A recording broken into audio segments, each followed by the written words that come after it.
బా ఈ రోజు నుంచి ఇంకో 10 రోజుల దాకా అయితే ఫుల్ తలనొప్పి మామ. అసలు ఈ ఎగ్జామ్స్లో ఎవడ కనిపెట్టాడో కానీ వాడిని అయితే మామూలుగా కొట్టకూడదు మామ. ఎందుకంటే ఇప్పుడు నుంచి సెకండ్ సెమ్ అయితే స్టార్ట్ అవుతుంది. 10 రోజులు ఎలా రాయాలో అర్థమే కావట్లేదు. వాడేమో తెలియని క్వశ్చన్లు సార్, నేనేమో తెలియని ఆన్సర్లు రాసా. అట్లా రాసే ఫస్ట్ సెమ్లో 3 సబ్జెక్టులు మిగలబెట్టుకోవాలన్నా ఏం చేయాలో ఏందో. ఈ రోజు నుంచి అయితే ఫుల్ కష్టాలే. అసలు ఈరోజు ఏం ఎగ్జామ్ అంటే ఇంగ్లీషు మొత్తం గ్రామరేను. నాకేమో ఒక్క ముక్క రాదు నిజం చెప్పాలంటే. మా ఫ్రెండ్ ఏమో ఉదయాన్నే 5 గంటలకు ఫోన్ చేసి పీడిఎఫ్ పెట్టాడు, అరే డాక్యుమెంట్ పెట్టాను పోయి చదువుకోరా, ఒక 2 క్వశ్చన్లు అయినా వస్తాయి అని. నేనేమో చదివితే నా బుర్రకి ఎక్కితే కదా, ఒక క్వశ్చన్ నేర్చుకోవాలంటే గంట పైన పడుతుంది. నాకు అర్థమే కావట్లేదు, బుర్ర చెడిపోతుంది మా. అసలు మధ్యాహ్నం 2 గంటలకైతే ఎగ్జామ్. ఈ రోజు అయితే ఇంటికి నుంచి 9 గంటలకైతే బయలుదేరిపోయి ఫస్ట్ లైబ్రరీకి వెళ్ళి అయితే మా ఫ్రెండ్ ఉంటాడు, వాడి దగ్గర అయితే ఒక ఇంపార్టెంట్ క్వశ్చన్లు అయితే 2 పెట్టుకొని అయ్యైనా చదువుదాం. ఈసారి ఎగ్జామ్ ఖచ్చితంగా ఎలాగైనా పాస్ అవ్వాలి. ఈ 10 రోజులు అయితే మీకైతే డైలీ ఫుల్ వీడియో కాకపోయినా ఒక షార్ట్ వీడియో అయినా అప్లోడ్ చేస్తాను. ఫుల్లీ ఎంటర్టైన్మెంట్ అండ్ ఫన్నీగా ఉంటుంది. వెంటనే అయితే మీరు సబ్స్క్రైబ్ చేసుకోండి, అస్సలు లేట్ చేయకండి. సరే మరి నెక్స్ట్ వీడియోలో అయితే కలుసుకుందాం. అసలు ఏం చేస్తాను, ఎక్కడికి వెళ్తాను, కాలేజీకి పోతే చూద్దాం. సరే అండి, నేను కాలేజీకి బయలుదేరి మా ఫ్రెండ్కి అయితే ఫోన్ చేశాను. అరే ఎక్కడున్నావు రా అని. మామ నేను కూడా ఎక్కడ బస్ స్టాండ్లో ఉన్నాను, ఇద్దరం కలిసి వెళ్దాం రా అని చెప్పాడు. సరే అండి, నేను వెళ్ళి చూసేటప్పటికి షాప్ మొత్తం కొనేస్తున్నాడు, పెన్నాలు ప్యాడ్లు.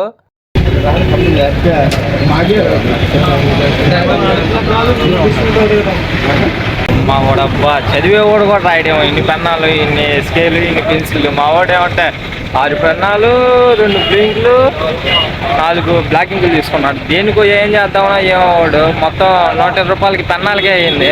ఇక మా వాడైతే ఎగ్జామ్ కావాల్సిన ఆయుధాలన్నీ కొనుక్కొని అయితే బస్ స్టాండ్కి అయితే వచ్చేసాం. మేము ఇద్దరం బస్సు ఎక్కుదామని. ఇంకా ఏంట్రా మన టైంలో దరిద్రం ఏం జరగలేదు అనుకుంటా ఉన్నాము. అన్ని బస్సులు అయితే ఉన్నాయి, మేము ఎక్కాల్సిన బస్సు అయితే అస్సలు లేదు. ఇక మా వాడైతే ఏమాత్రం లేట్ చేయకుండా ఇన్ఫర్మేషన్ కౌంటర్ దగ్గరికి వెళ్ళి, అన్న నెల్లూరు బస్సు అయితే ఎన్ని గంటలకు వస్తుంది అన్న అని చెప్పాడు. ఆ అన్న అయితే జస్ట్ ఒక 10 నిమిషాలు ముందు వచ్చి ఉంటే బాగున్నా, ఇప్పుడే వెళ్ళిపోయింది అని చెప్పాడు.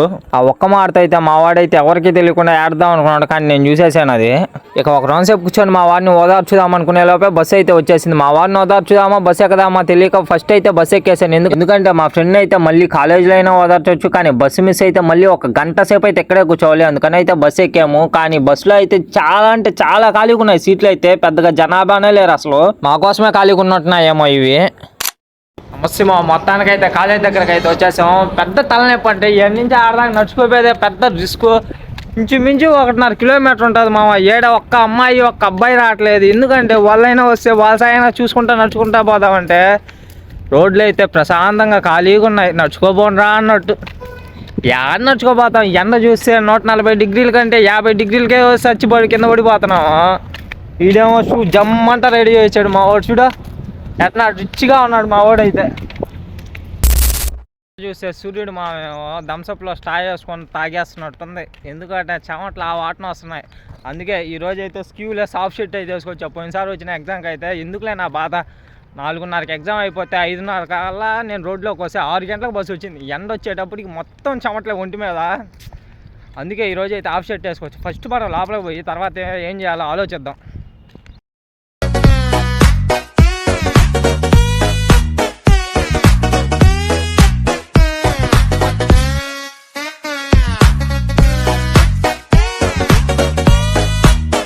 అబ్బా నిజంగా మా మీరైతే అస్సలు బయటికి వెళ్ళకండి. ఎందుకంటే ఎండ అయితే మామూలుగా లేదు. ఎన్నో కష్టాలు పడి అయితే మేము అలా నడుచుకుంటూ డిజిటల్ లైబ్రరీ దగ్గరికి అయితే వచ్చాము. ఎందుకంటే ఇక్కడైతే కొంచెం ప్రశాంతంగా ఉంటుంది, పీస్ఫుల్గా చదివితే పాస్ అయిపోదామని.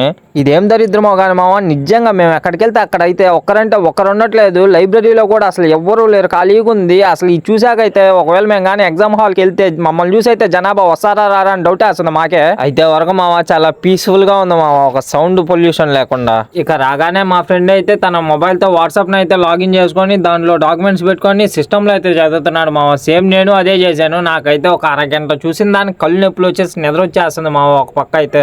ఇదైతే నేను తట్టుకోలేనని చెప్పి బయటకు వచ్చేసాను, నా వల్ల కాక. ఇక నేను బయటకు వచ్చా గమనుంటాను. నాతో పాటు మా ఫ్రెండ్ కూడా బయటికి తీసుకొచ్చేసి, మా ఫ్రెండ్స్ అయితే కొంతమంది హాస్టల్లో ఉంటే వాళ్ళ దగ్గరికి అయితే వెళ్తున్నాం. వాళ్ళైతే ఏం చేస్తున్నారు చూద్దామని అయితే.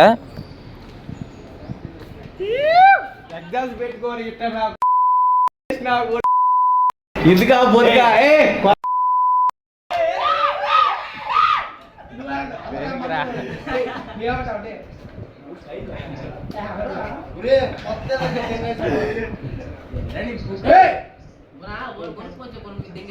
ఇక హాస్టల్లో 2 సేపు స్పెండ్ చేసి ఇక టైం అయిపోయిందని చెప్పి రాను ఎగ్జామ్కి వెళ్దామని చెప్తే వీళ్ళు ఒక్కొక్కరు ఎంట్రీ ఇస్తా అని చెప్పారు మామ. ఫస్ట్ మీకు వీళ్ళని పరిచయం చేయాలి కదా.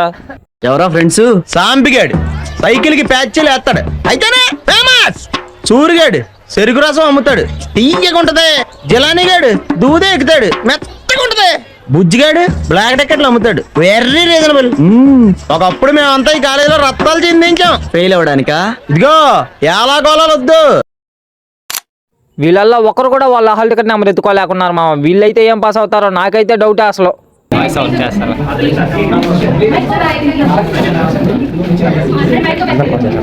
3 hours later.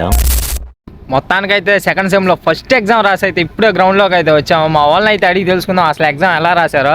నేనైతే తల తిప్పకపోయినా సరే ఇంచుమించు ఒక 30 పేపర్లు రాద్దాం అనుకున్నా, కానీ రాయలేకపోయాను. మా వాడిని అడదాం. ఎన్ని పేపర్లు రాశారు మచ్చా? ఎన్ని పేపర్లు రాశావు మచ్చా? రాసుకుంటా 21. నువ్వురా? ఏదో వాళ్ళు ఇచ్చిన క్వశ్చన్ నాకు అర్థం కానీ రాసిన క్వశ్చన్ వాళ్ళకి అర్థం కాదు. పాస్ అవుతా అసలు? దేవుడు ఇష్టం. నువ్వురా? నమ్మకం దేవుడి మీద వదిలేసారా మచ్చా? వాళ్ళ నమ్మకం దేవుడి మీద వదిలేసా అన్నారు. నాకైతే డౌటే లేదు, కన్ఫామ్గా నేనైతే పాస్ అయిపోతాను, నమ్మకమే లేదు అసలు. రేపైతే తెలుగు అయితే చెప్పలే, ఇంకా ఏదో ఒకటి సంస్కృతంలో రాసినా వాళ్ళకి అర్థం కాదు, మార్కులు వేసేస్తారు. ఏదో ఒకటి ఒక సినిమా కథ, బాహుబలి కథ, కొత్తగా వచ్చింది సల్లారు, చాలా సినిమా కథలు ఉన్నాయి రాసుకోవడానికి. రాసేసామా పాస్ అయిపోయామా. అయితే మామ నాకైతే ఒకటే బాధ, 10 సంవత్సరాల నుంచి ఎగ్జామ్స్ రాసుకుంటా అసలు నా ఒక్కసారి కూడా నా పక్కన అమ్మాయి పడి చూపిస్తుంది అనుకుంటా, ఒక్కసారి కూడా అమ్మాయి అయితే నా పక్కన పడదు. మా వాడు కాడ పడినా వేస్ట్, ఓడి చూపించుకొని రాయలేడు. దేనికి పనికి అమ్మాయిలతో పులిహార అయితే కలపదామని పోతాడు, కానీ పులిహార బదులు ఫ్రూట్ అవుతాడు ఆడపోయి. ఏదేదో చెప్తాడు, ఏదేదో చేద్దాం అనుకుంటాడు, కానీ అక్కడ అవ్వదే. అవ్వదే అయ్యేలా చూడరా ఈసారైనా. ఏమైనా దిలీప్ అంటే కాలేజ్ మొత్తం ఒక రేంజ్. సార్ నుంచి మేడం దాకా, మేడం నుంచి స్టూడెంట్ దాకా, స్టూడెంట్ నుంచి పిల్లాడి దాకా, పిల్లాడి నుంచి ఒంటి దాకా పలుకుబడి. ఏమరా మచ్చా?